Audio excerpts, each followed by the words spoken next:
This morning a female sheriff walked through my front door without knocking. I went into the kitchen after I identified myself. She apologized.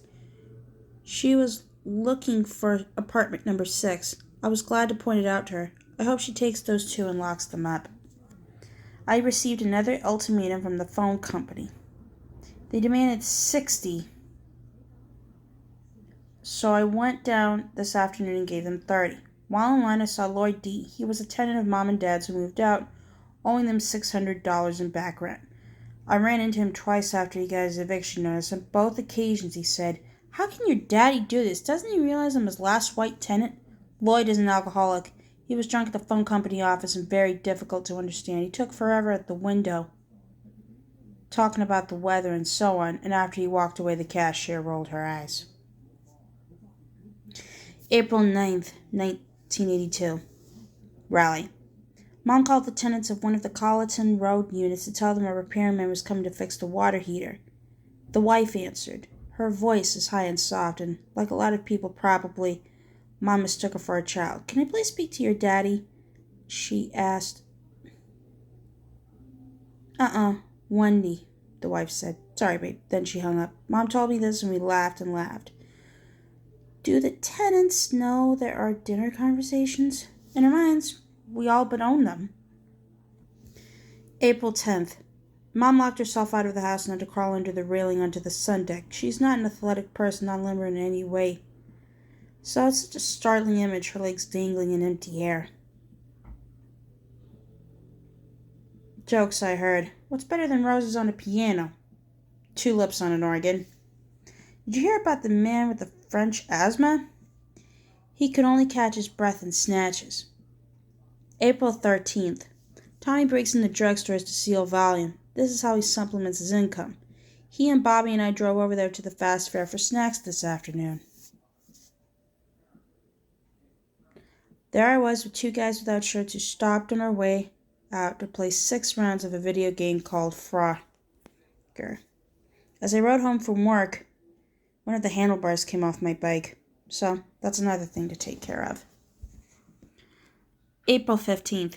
Bobby brought his 3-year-old son to work with him, an unsupervised child on a construction site.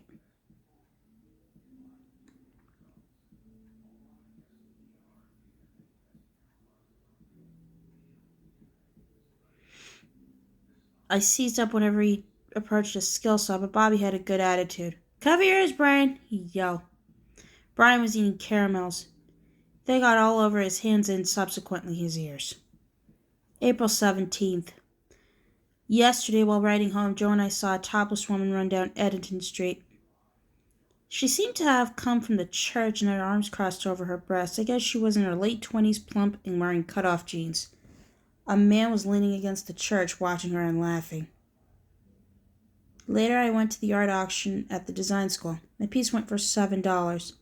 I tell myself that most of the 30 or so people there were students without much money, but still, $7? I was so embarrassed I left and came home. Then I took a nap and woke up depressed. April 20th.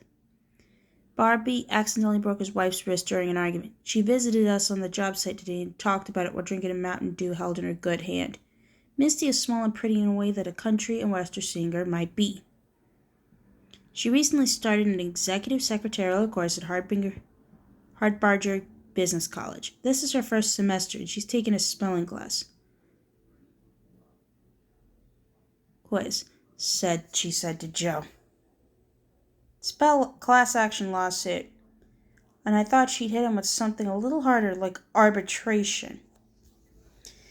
April 24th. Tiffany left Raleigh and went back to Maine to work at the reform school she went to, Alon.